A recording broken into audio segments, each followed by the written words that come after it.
Welcome to my kitchen. This video is for busy moms and anyone else needing quick, healthy meal ideas. I know how crazy life can get, and finding time to cook healthy meals for your family can be a real struggle. In this video, I'll share some of my favorite quick and easy meal ideas that are perfect for busy moms like us, from one-pot wonders to make-ahead meals. Let's get started.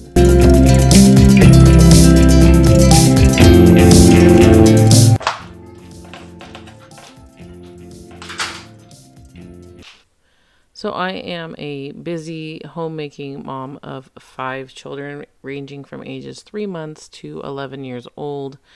And one of my top priorities is making sure that we have as healthy and nutritious food as possible. So I really do try to cook from scratch as often as I can. Being in a very busy season of life right now with my 3-month-old and trying to get back into the groove of homeschooling and everything that goes along with that, with, things like 4-H and co-op meetings and just life in general, it does take some forethought, but having a few staples on hand really make it that much simpler for me. And I wanted to share some of those things with you today. So one of my all-time things that I always have on hand is sourdough starter.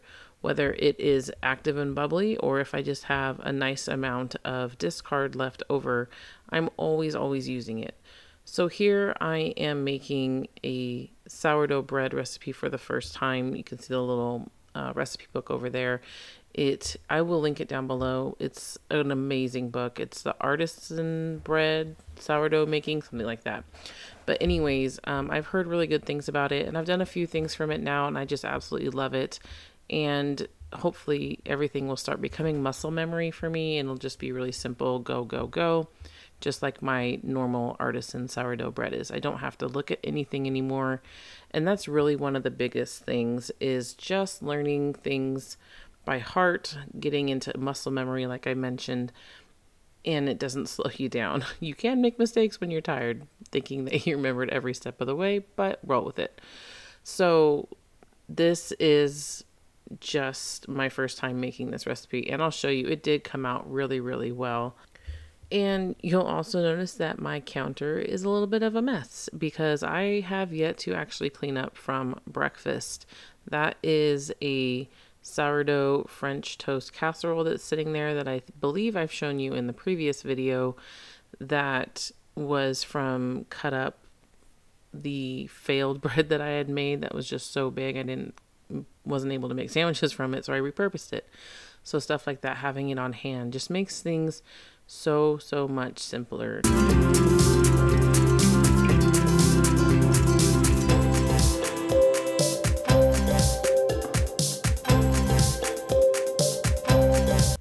So a lot of people will not use the dough hook at this point. You will probably dive in hands first. The problem for me doing that is that I have little kids running around, and it makes it very difficult to stop what I'm doing when my hands are covered in dough to go chase them down and help them or whatever it may be. So I really try not to get my hands that dirty, but it happens. So I struggle with the dough hook continually. And you can see it's rising really nicely here. I think this is the next day, if I'm not mistaken. And what I'm going to do here is I'm just going to kind of roll it out and shape it. But one thing that you will notice is that I have what I call a 2-loaf pan next to me on the stove. And this was just for 1 loaf. So I don't know what I was thinking. I think maybe I was a little gun shy with doing bread again, since that monster ginormous bread came out that was supposed to be just 2 loaves and it was more like 3 or 4. So I do shape it to fit this pan, but once I get it in there and then I put it into the oven under bread proofing, I do quickly realize that I need to switch it up. So I do actually end up changing this into my smaller 1 loaf size glass pan.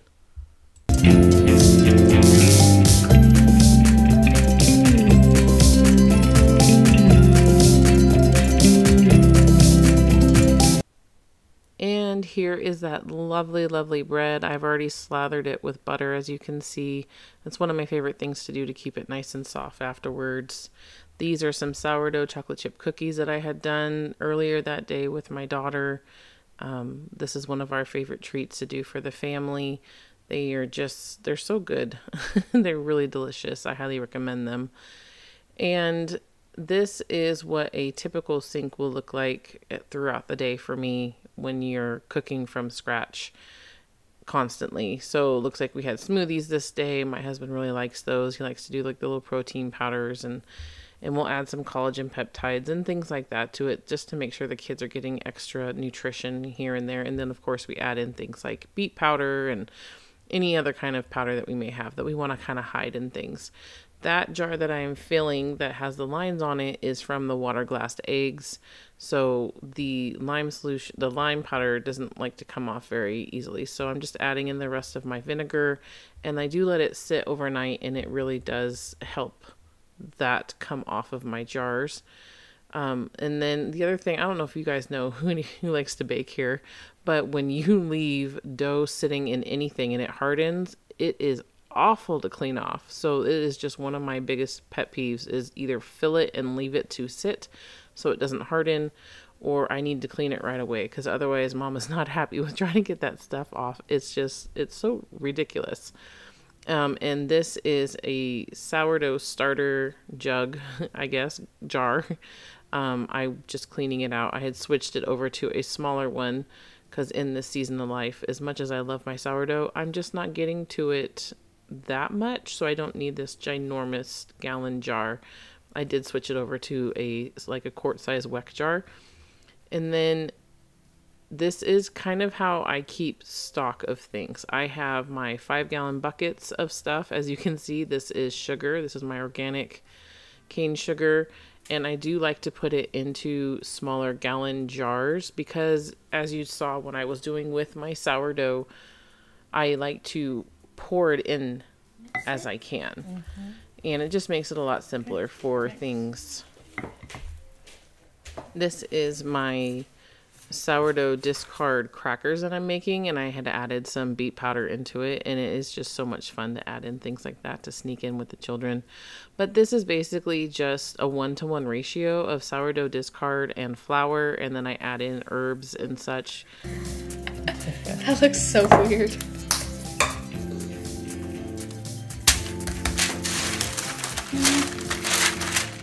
So I like to go from the middle.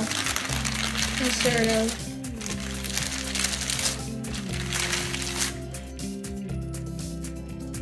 Kind of roll it out, and then here it is. This is kind of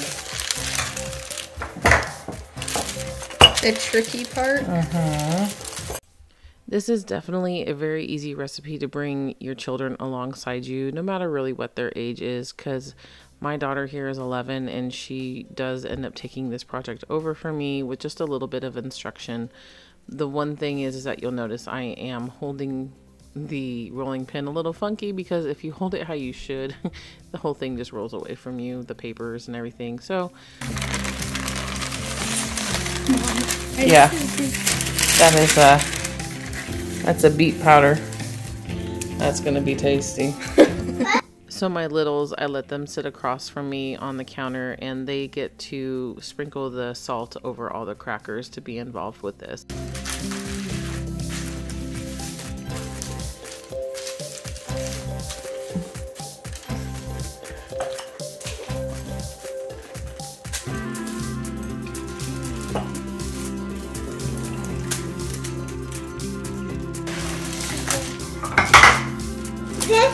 So then look.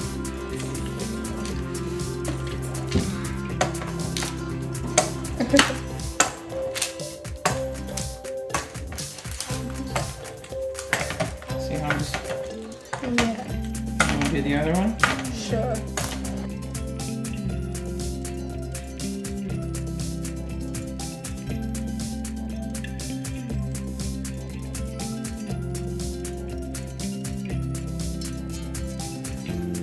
Close it. So these are what the crackers look like when they come out, and as you can see, they're not quite as beet red as they were. The color kind of does bake out of them, so to speak. You could also use like purple sweet potato powder, I think would be a lot of fun, or even if you really wanted to make like green ones, we use like kale powder or something like that. Either way, they are delicious, and I make like a double, triple batch of this, and it is always gone by the next day. I use that large gallon thing to hold them, and they don't last very long at all. So again, it just makes it easy for me to do. This is just the, as you can see, the all-purpose flour from Costco. This, I do freeze these ones prior to doing this, and then I let them thaw for a couple days before I do this, because this particular kind, and I know this may sound gross, but it's just a fact of life, there are bug eggs in flour when you buy it pre-milled like this. And I've had really bad luck if I do not freeze my flour. But I am slowly moving away from that, hopefully. This is a dinner that is kind of an impromptu. I did have the meat thawed. What I've been doing is I've been taking out several things of meat on the weekends and letting them thaw for the week. And then when I feel like cooking it, I just grab it and do something with it. So this is a untrimmed tri-tip, so it has a huge fat cap on it, and I just kind of mix together some sugar with molasses to make my own brown sugar, and then some spices like garlic, onion powder, cumin, things like that. And then I just like to rub it on there. If it wasn't raining outside, we probably would be barbecuing this, but it is winter, and so I just make do. So I'm just searing one side that I had already pre-rubbed, and then while it's searing in butter, I am adding the other rub to the other side, and then I'm just going to start cooking up some of the vegetables that are going to go into the pot with it to roast in the oven.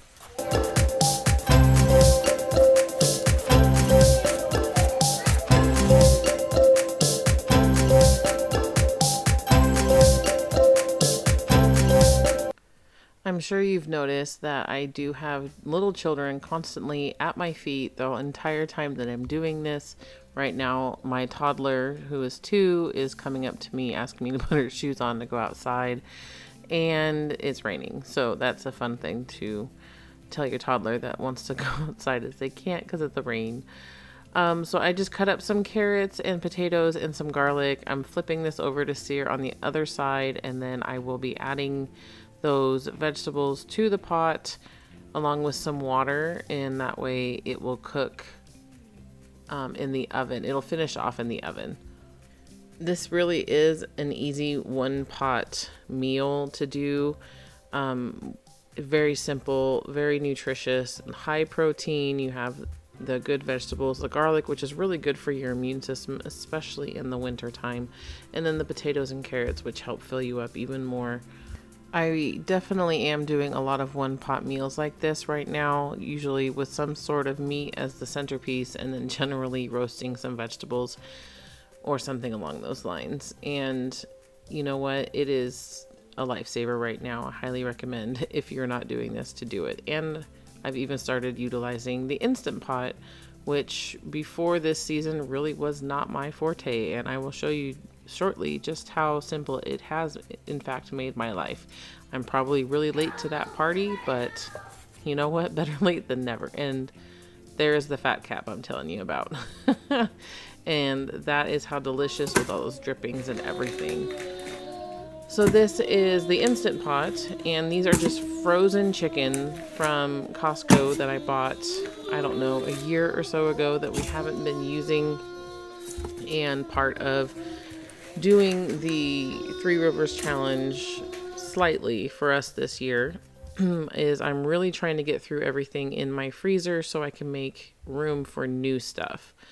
And so I just added some water, adding some garlic and salt and onion powder, and then I believe I add some poultry seasoning and some oregano just to give an added boost of flavor and also nutrition, because again, it's winter season.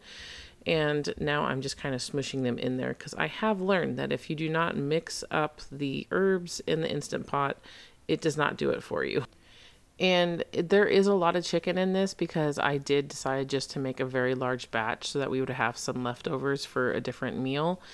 And with this, I did make some rice. What are you doing?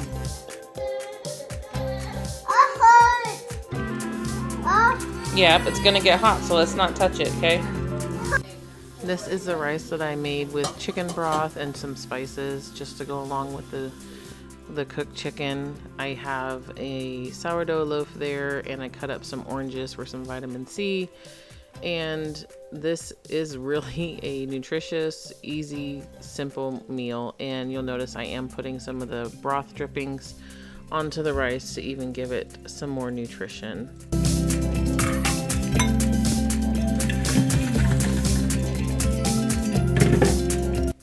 In this house, we really do go through a lot of flour because I bake all of our own bread, and breakfasts we're using it for things like Dutch baby pancakes, and I'm using bread all the time. Now I'm starting to incorporate the bread flour. I have buckets and buckets of bread flour still that I need to get through, which is kind of why we're not completely milling our own. This is a bread rolls recipe that I was trying out, and this is its first rise. As you can see, it's not quite done yet. It's almost there.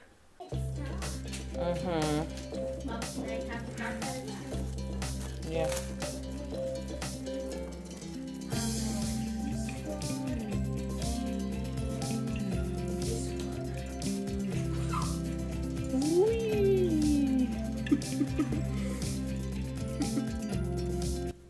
Generally, I like to use bacon grease, but this recipe specifically said to use butter, and I said, okay, why not? So I'm getting ready to roll out my sourdough rolls, and I have never, ever had bubbles this big before. So if you have, let me know in the comments how it's just crazy to me. But this was a very active bread for me. So I'm just kind of rolling it out in order to start cutting it down to 12 pieces. And you can weigh the bread out if you really want to be exact with your measurements. Me, I try to eyeball it, and I don't do so well. It does take me a little while. I'm cutting pieces off here and there to add it to another piece. But you know what? It all works out in the end, and it all goes to the same place. So I'm not too worried about it personally. It's one of those things that I do let slide with being a busy mom right now. I would ideally love to have the Pinterest worthy looking sourdough bread rolls, but I mean, they're not going to be perfect. But as you can see at the end of this, I think they look pretty darn good, especially for one of my first attempts at this recipe. And that is something that I do think I've had to learn, is to give myself grace that things are not going to be perfect. Things are not going to be exactly what it looks like in Pinterest or in books or anything like that. I just have to make sure that it tastes good at this point. So these have now doubled in size. When I put them in the oven, I do use my bread proofing, which is about 95 degrees. So this is an egg with some water, and I'll be doing a little egg wash for it just to help with the coloring. It doesn't look appetizing to me, but especially since it's dripping down, but I promise you it does not taste like egg if you haven't done this before. It really does help with the coloring and with the softness of the bread.